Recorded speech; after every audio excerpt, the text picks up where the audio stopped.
Well, thank you, sister, and everyone for eating and drinking and being here. And guess she told me that I'll do a few minutes of talking, which is just as much and just as well, because if you let me go, I could do a keynote, and this is not really what you wanted me to do on a table like this. But I wanted to speak about something called para-pragmatism. It's a word that I coined recently. How recent it is, I cannot recall, but I will tell you as much as I know. I was watching a YouTube video recently. It's by a YouTube channel person called Vsauce. Does anyone? Yes. You know? That's fantastic. He is. He hasn't released videos in a while, but he just released this one. And I've only watched the first 3 minutes. It's 24 minutes. This guy's huge. He has 24 million subscribers. So except the 20 people around this table. Except what? We are both subscribers. Okay. He's pretty, very, the way he brings things together. Well, he started out with bags of flour and comparing that to human beings. And then he said at some point, we're 8.1 billion people, right, on planet Earth at this time. How many people have lived? How many people have been born ever? Does anyone want to toss in a... We're 8.1 right now, but ever. It would actually not be that much. Ever. More. Yeah, no. 300 what? No, because if you look at how few there were before, non-linear growth, it's actually not as big as you think. I like the way we're now. tossing in terms. Come on. What do you think? Anyone? For $50,000 is what I hear the school is willing to give the person who gets this answer right. Like Homo sapiens. Almost what? Homo sapiens. Homo sapiens? Yes, human beings. Homo sapiens. Let's stick to Homo sapiens and not. Let's not go back to 10 times as much, maybe. 10 times as much. No, 80 billion. 80 billion people. It's a 81 billion Number on the people. table. 30 billion. Okay, if we go back to Homo naledi, is when I started I was actually Australopithecus. Yeah, exactly. I'm with the wrong crowd. I don't know. Good. Good. So I don't know the answer either. No, but this is what he says. This is what he said. I haven't checked it up. And we are all, I'm sure, careful about the things we say, right? We want to double check and triple check. But he says 117 billion people, right? 117. So not too, within the ballpark of 117 billion people. It's not outrageous to think that 117 billion. Now, it's interesting when you parse it and say Homo sapiens or I don't know. I don't know whether they're proto-humans, part of that. But why that is interesting for me is what he did next. Then he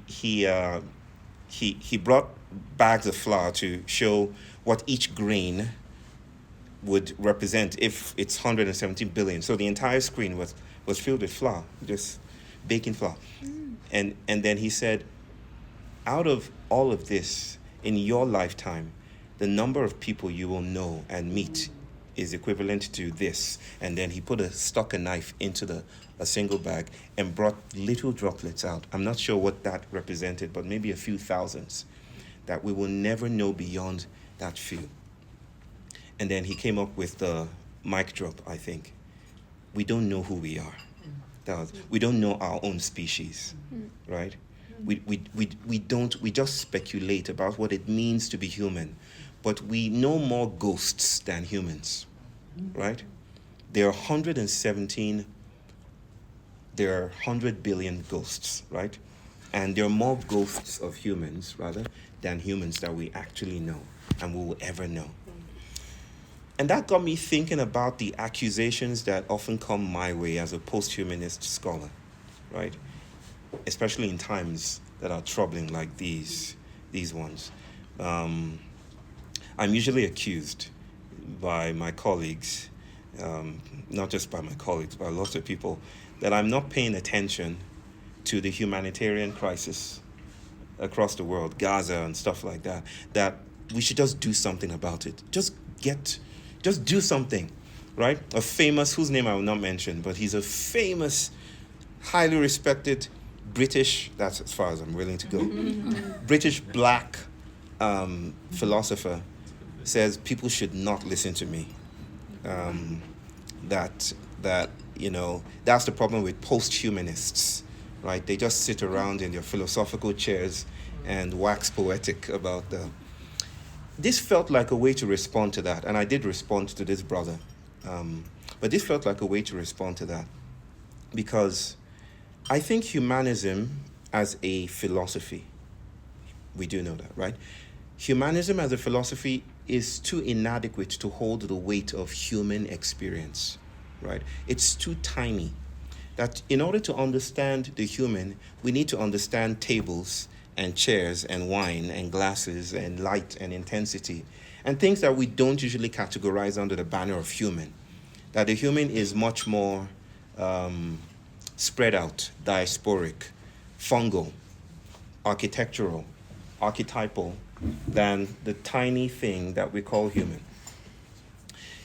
Now, I say that because we are in very, very interesting times, and the urgency of these times is to to do something about it, to save the day, to solve the problems in the Middle East, to solve climate change.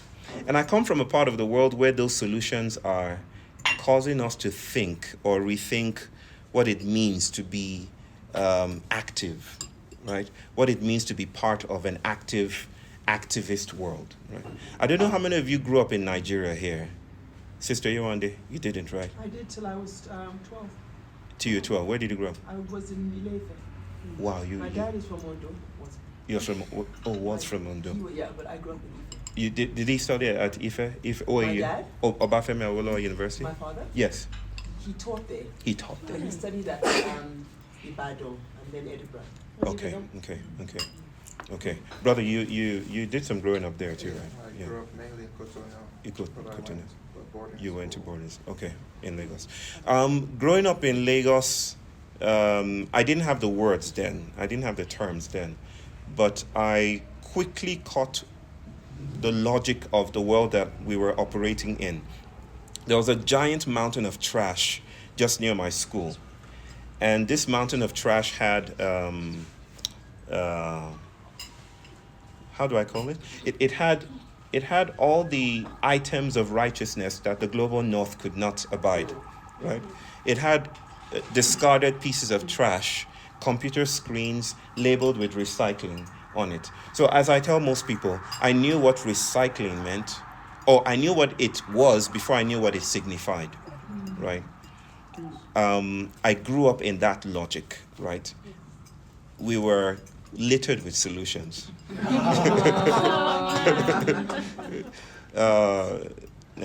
that has stayed with me. That has stayed with me. I met with two CEOs. I also will not mention their names. Last year, I gave a talk at Aspen. Remember that? Yeah. I'm their global scholar in residence or something like that. So I gave a talk there, and then these two very enthusiastic CEOs wanted to speak with me about the philosophy of their organization and wanted to just check in with me about what they're doing. They've been to Kaduna, they've been to Vietnam, they've been to Chennai, they've been to Mumbai, and they finally had it. They finally found a way to solve trash, right? Mm-hmm. And they're enthusiastic about that, and they're looking for venture capitalists, right? And they wanted to speak to me about that. After they described the entire thing, their ways and modalities of taking away plastic from the environment, I nodded my head slowly, and then I gave them two stories. I offered two stories in response. The first one has to do with Brazilian scientists. In a paper they released recently, this was last year, recent, suggesting, actually amplifying the idea that we are plastic, right?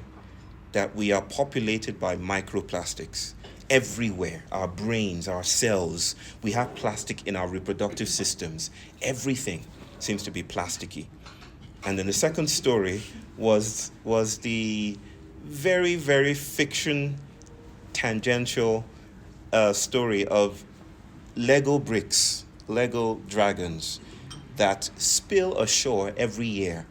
From 23 years ago, when a ship capsized and deposited 5 million pieces of Lego bricks, toys, into the ocean. And, and they were mostly dragons. So journalists capture the event live when the dragons come to shore. Who said dragons don't exist, right? So if our oceans are proliferating plastic and our bodies are already plastic compositions, then what does it mean to get rid of plastic? I asked them that question. I said, brothers, I think we're too late.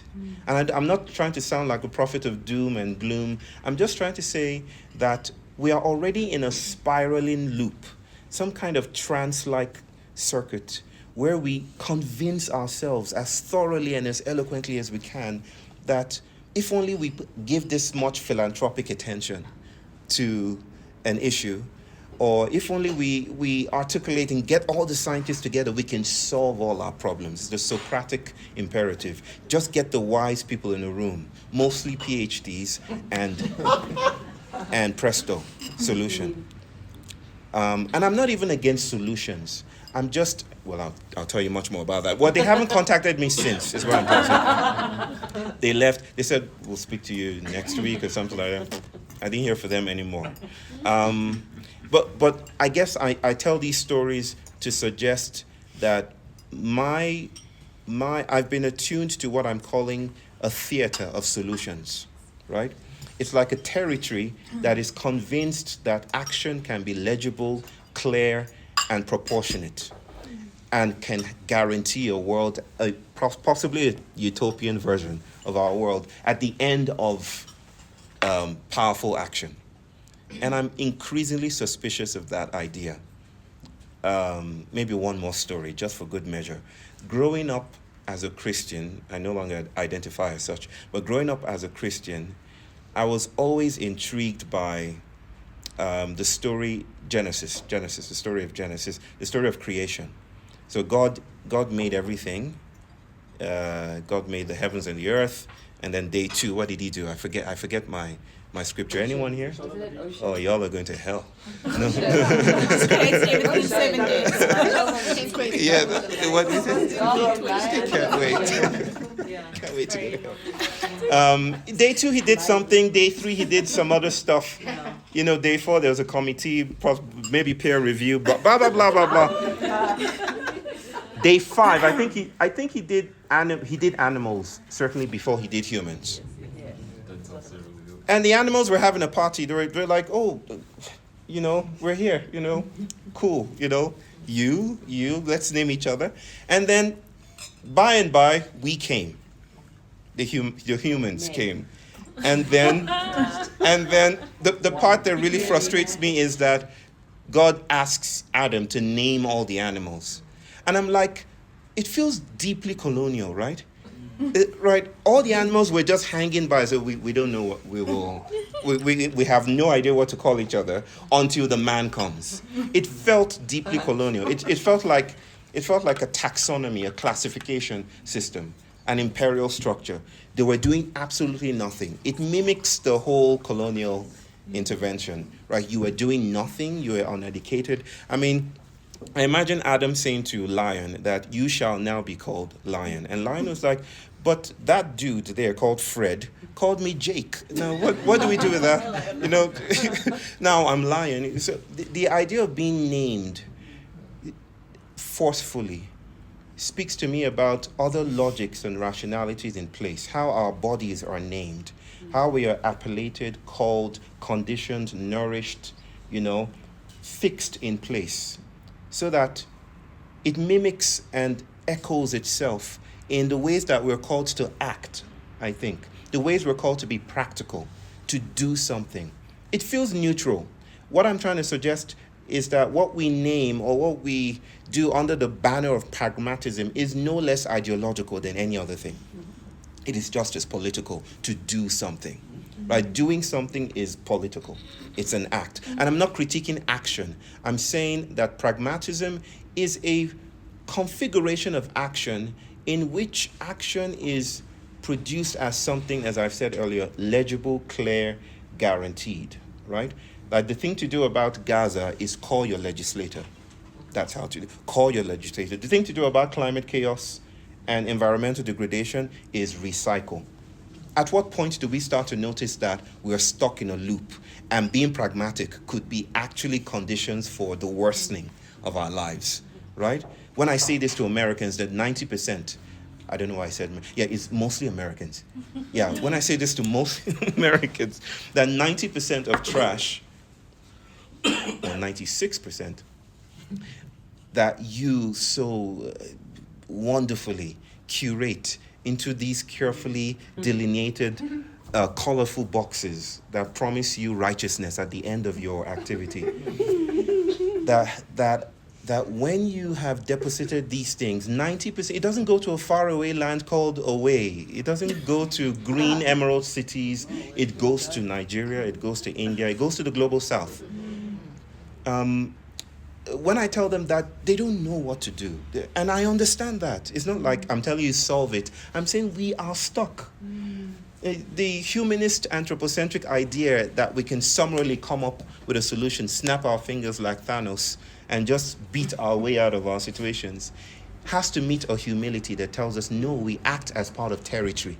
And sometimes those territories repeat themselves and logics, even in our most assiduous articulations of solution. And I need to say this as a person from the global south that is tired of this theater of acting, right? It goes beyond a sectoral thing. It's not a sectoral thing. For me, it's the shape of experience. It's the very shape of how we experience the world, what counts as real. So by experience here, I don't mean the personal archive of what happens to a thinking subject. I mean the atmospheric architecture that composes bodies so that we desire, notice, and nourish the world in particular ways. So it's experience writ large. In fact, it's experience before the I that experiences, right? It's experience before the self that experiences the world.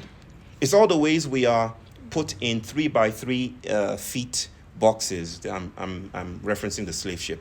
All the ways we are conditioned into saying this is what's real, this is what's actionable, this is what's spiritual bypass, this is what counts as pragmatism, right? I can go to a shaman, a babalawo today. You both know who babalawos are, I'm sure some of us do. I can go to a babalawo today, and because I'm a trained clinical psychologist, I'm mandated to tell them that you're doing trash, that you're doing rubbish, because it doesn't fit my DSM, diagnostic statistical standards. It doesn't fit it.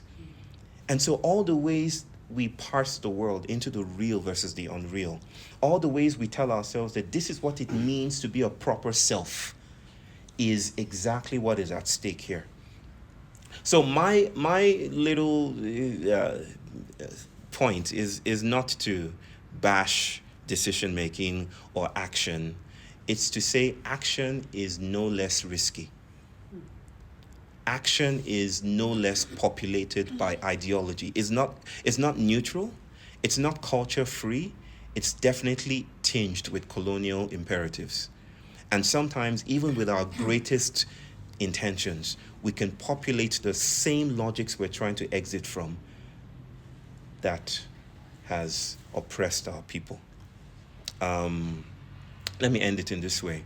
I speak a lot about whiteness, and not just because I'm a Black studies professor in the United States, and that's what I'm supposed to be speaking about, but because, at least that's what's on paper. But because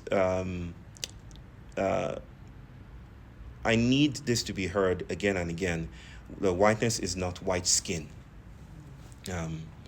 And there is this hyper-reductionism Just like everything in the psychiatric world and psychological world is being reduced to the neuro prefix. Everyone is going neuro-reductionism, neuro this, neuro that, neuro this. There's a similar reductionism happening in the activist world, in the progressive politics world, where we are finding, and it's part of what I mean by para-pragmatism, we are naming each other in the Adam way, the taxonomy way. We're naming each other and losing sight of the vast creativity of things that we can do and we can be engaged in.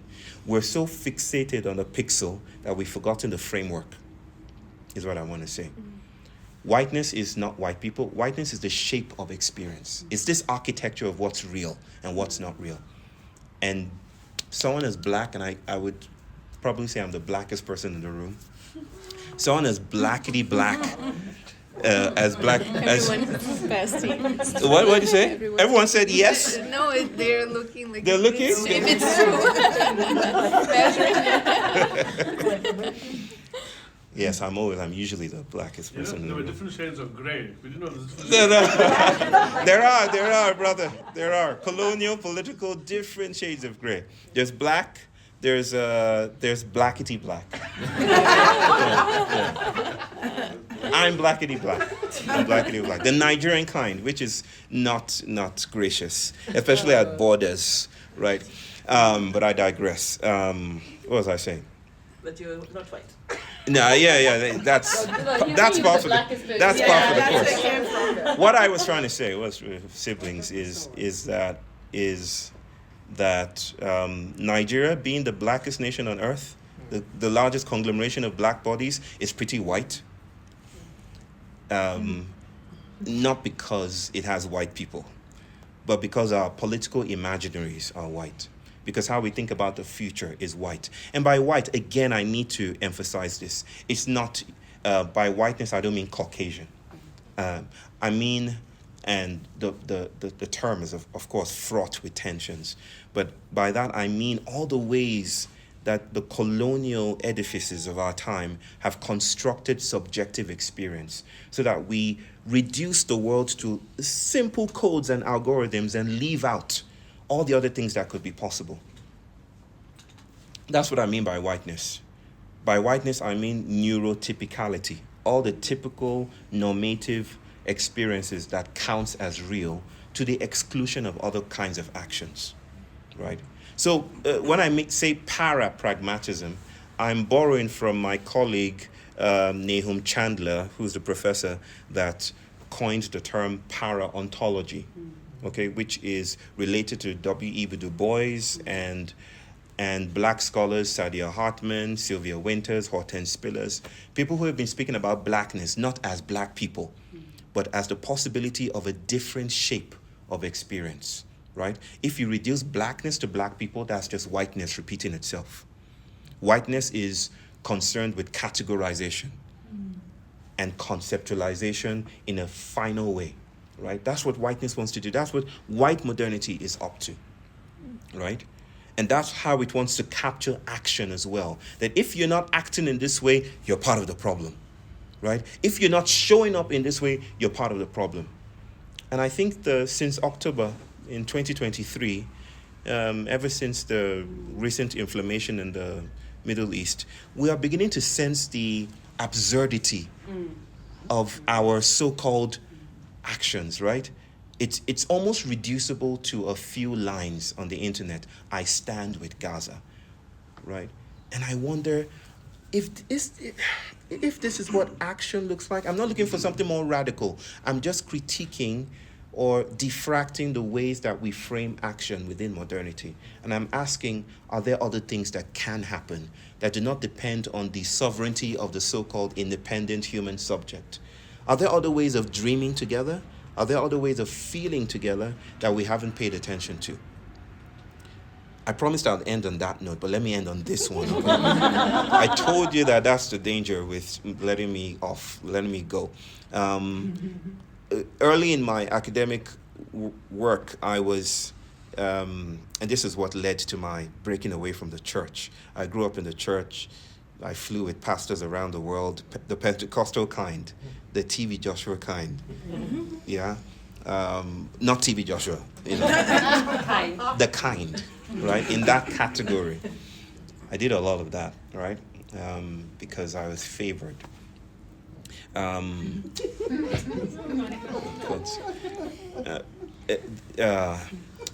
wasn't even sure I was going with that. Something happened, yeah. So I started to read Walter Rodney. Dangerous text. I started to really go into Wole Soyinka and really, really consider Chinua Achebe, not from the poetic saccharine, pinkish stuff, you know, the ways that we've made him poetry, rhyme and meter, but from where Chinua Achebe would have loved to be considered from.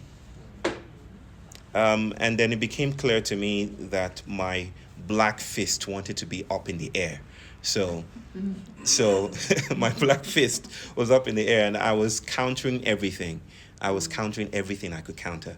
I stopped going to church. My mother would call and say, "How was church today?" I'll say, "Great." "What did the pastor speak about?" You know, the same old thing. Be good, go to heaven, that kind of stuff, right? But it dawned on me that something else wanted to happen. In those days, I was firmly against cultural appropriation, as we tend to be, and I guess everyone on this table would be. No?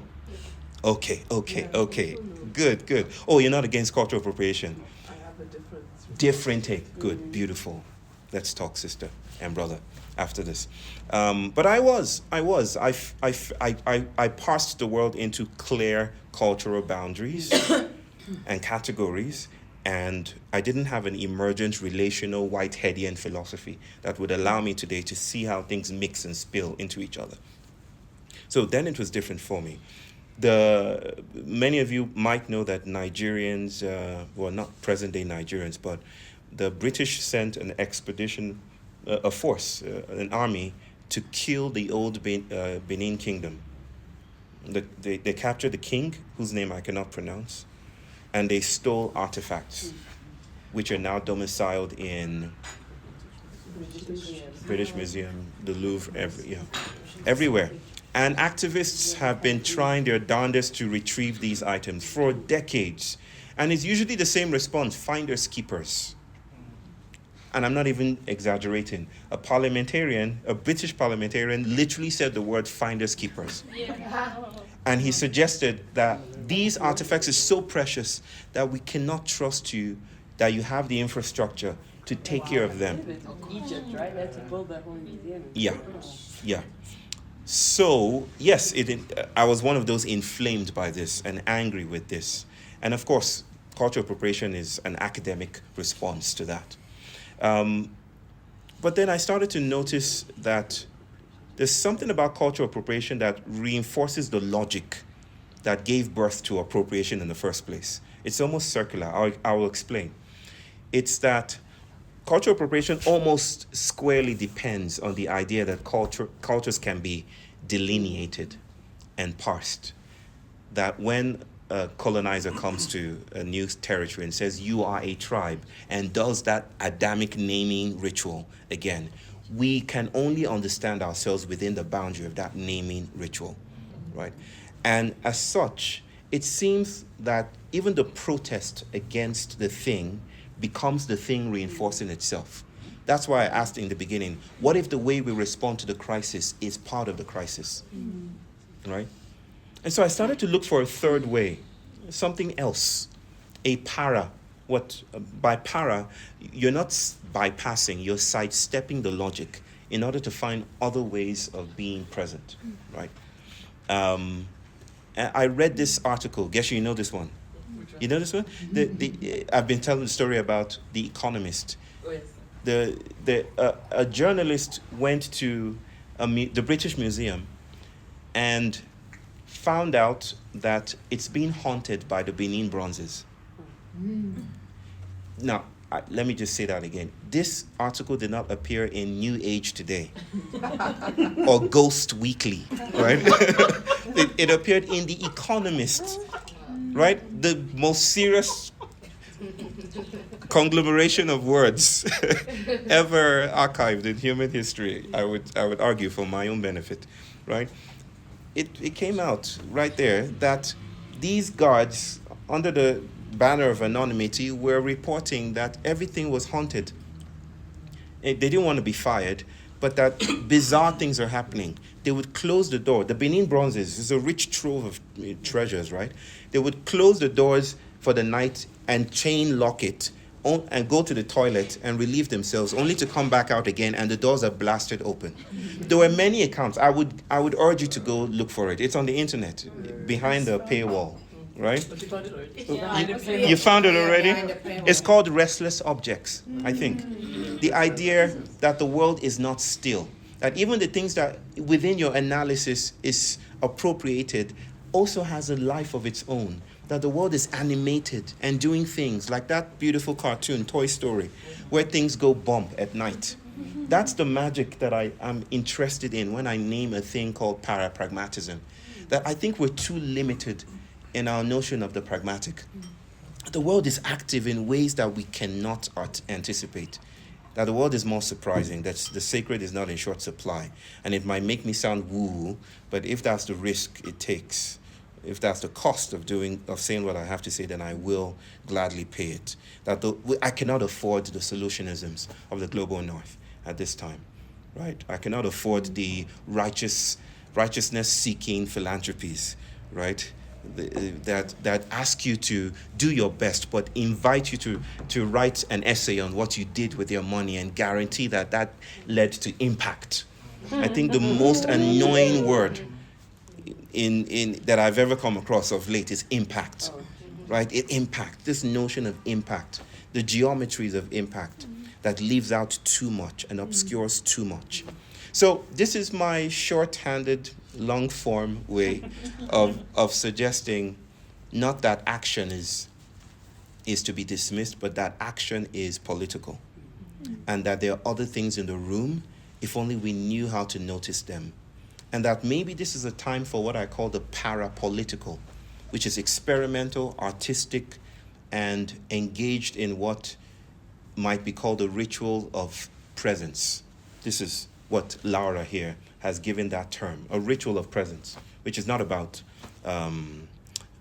finding a solution, but staying with the trouble long enough to be called into a new kind of relationship with it. If I had another keynote hour, I would go into what this might mean for AI, for instance, or what this might mean for what we're doing in the university. I'm sure all of us here use ChatGPT, right? Anyone here not using ChatGPT? Excellent, We can't right? because we use Google, right? It's automatically. It's going crazy, but there are lots of conversations about how this spells the end of the university. By 2028 is one prognosis, that by 2028, because the professor is broken, the ontology of the student is missing. What does it mean to learn then in a time of AI?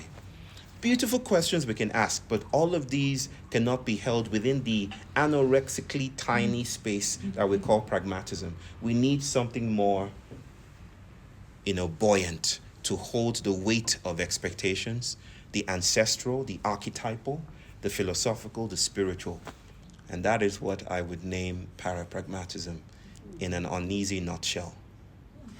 Thank you.